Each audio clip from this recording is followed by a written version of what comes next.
So the film has a strong fantasy element, but the two stories of Emmanuel and Linda, they feel, very real. They're dealing with sorrow and loss. I definitely sensed an autobiographical element, but I wasn't sure with whom, if one character is explicitly autobiographical. Oh, that's interesting. Well, actually, they're both autobiographical to some extent.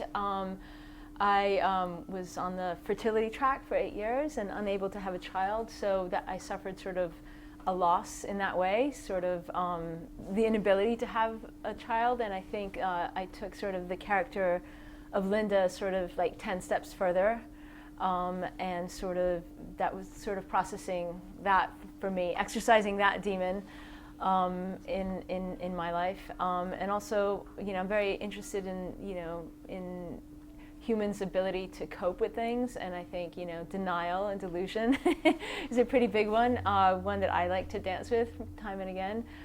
So that was sort of that component, and for the character of Emmanuel, I grew up in an alcoholic home, and I think carrying other people's secrets is sort of part and parcel of that experience, and being protective of those people that are sort of like not grounded in reality.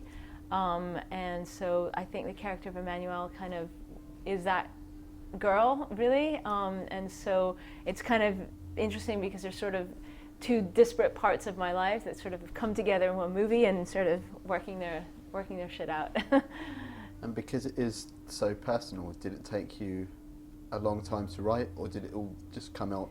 I think it pretty much just sort of came out, and I didn't really sit down to with any sort of specific aim in mind, really. I'd just come off of my first film, Tanner Hall, where we'd cast Rooney Mara and discovered Rooney Mara, and we became fast friends, and I really wrote the movie for her because she needed a job after that, and I needed a job, so I was like, I'll just write you your next job. And then it took so long to get it cast that by that point she was no longer of an age to play Emmanuel, which is, enter Kaya, the fabulous Kaya. But sort of that was really the impetus, was really just to write my next job. And sort of in the process of doing that, I think, when you're lucky enough sort of to tap into the source, it's just sort of happens, and you kind of don't know what you're writing, which is always the best way to write. And then kind of at the end of it, it's kind of, the film is sort of a discussion with yourself in a way, and sort of you write what you kind of, I guess it goes back to the theme of secrets you keep from yourself, and it's like, it's sort of like, it's you talking back to yourself and working stuff out, I guess. Cheap therapy. Or not, really, if you think about it. No. Very expensive, long, drawn out therapy. Even on a low budget, that's a pretty hefty price tag for therapy sessions. Yeah. So when Rooney had dropped out of this, yes. I mean, we're talking about the budget and getting it made, and you've got a star and you're ready to go. Did it really complicate things for you?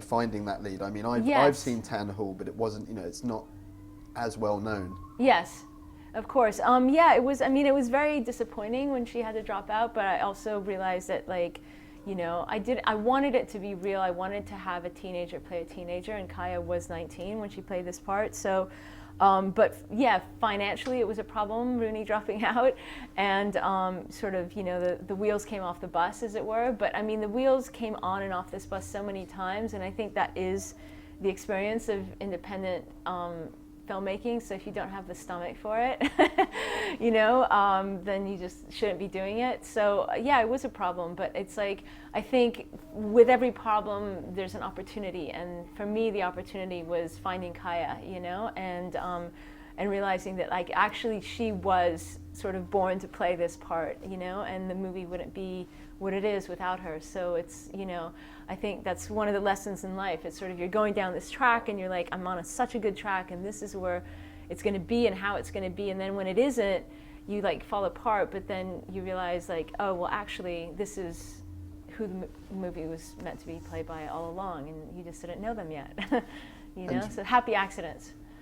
And were you familiar with her work prior to this? How did she come I to really your wasn't. attention? She came in conversation because I was searching and I literally seen every actress in that age range in Los Angeles and couldn't find her. A formal casting Yeah, process then? formal casting process that went on for months and months and months. But Rooney Mara is a very high bar, and I was determined not to make this film with anyone that wasn't like as fantastic an actress as she was, and not that I didn't see and meet some amazing actresses in Los Angeles, but none of them were Emmanuel. You know what I mean? And to me, in casting, it's really about the essence of the person, and that there's something in them that is so much the character, and I found that in Kaya. And I wasn't really familiar with her work. Someone brought up her name, and then I went online and then I saw the bits of skins, and I was like, who is this girl? And she's fabulous, and and then I just started thinking about her and made my way to London to meet her, and that's kind of how it went down. I find it interesting. You've got two leads, Brits, both of them, in this American film. Well, I have actually three, because I've got Kaya, Aniron Bernard, who's a Welsh boy who plays Claude, and Alfred Molina, who's British. So it's really half the cast is British. My DP is British.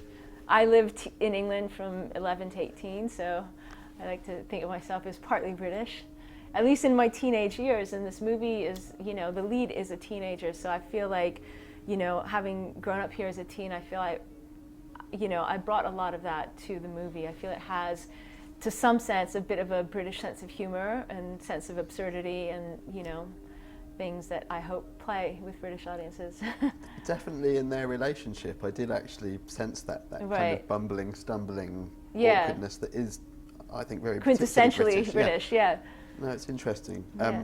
And in casting the film, you work with some of the biggest names in the business, Trisha Wood and Deborah Aquila. So how does a second-time indie filmmaker get on board access with to those people? Logistically? Yeah, logistically, it's really the script really led the way for me on this project, because Deborah Aquila read the script and fell in love with it and was willing to jump on board and, and work for basically no money for ages and ages, because this project went on and on and on, trying to find its cast and its financing. And I think really it's about the material, because that's the blueprint to your movie.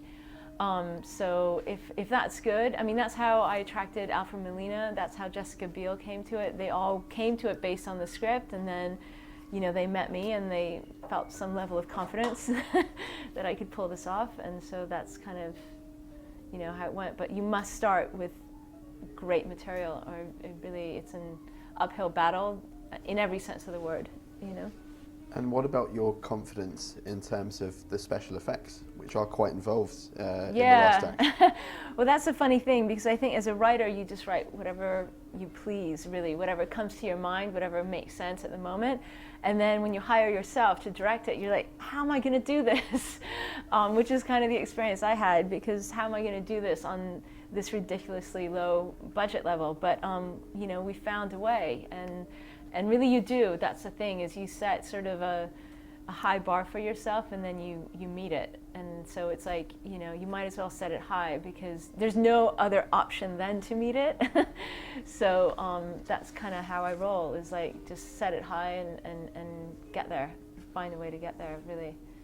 And well, I think we can say at this point, so for anyone watching, spoiler question. The baby, the yes. doll, yes, that's a pretty big character. Yes. Was that built especially for the film? Doll is British.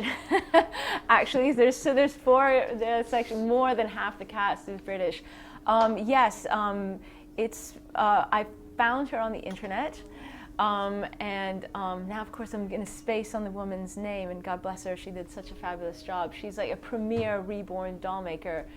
Her name's escaping me. Now I'm going to have to look it up. But yeah, it was made in Britain, and I guess you guys have this sort of subculture of reborn dolls and this whole bit of madness that I sort of, came to find out about. So yeah, that doll, and I actually was bidding on that doll on eBay and lost it even though I was like prepared to pay like exorbitant amount of money, and then I had to track it down to who made it, and then I think Cheryl is her name, who made it, and then I got in touch with her, and then she was kind enough to make me two for the movie. And she's actually coming tonight. So. Oh wow. Yeah, so that's going to be exciting. So if I see her, I'm going to congratulate her. Yeah, I'm going to congratulate her from stage with her proper name. Excellent. Yeah, a shout out. And finally, how does it feel to have it play not only at Sundance, but now Sundance here in London as well? Well, to me it's meaningful because it's sort of a coming home, because I grew up here from 11 to 18, so my stepbrothers and sisters are going to see it for the first time, and some of my British friends. So it's meaningful to me because it's like, you know, I grew up here, so, you know, I feel like this is, you know, my home in certain ways. My parents still live here. So it's great. I'm really happy to be here and happy to be sharing it with the British audiences. Hopefully they'll feel the same and all will be good.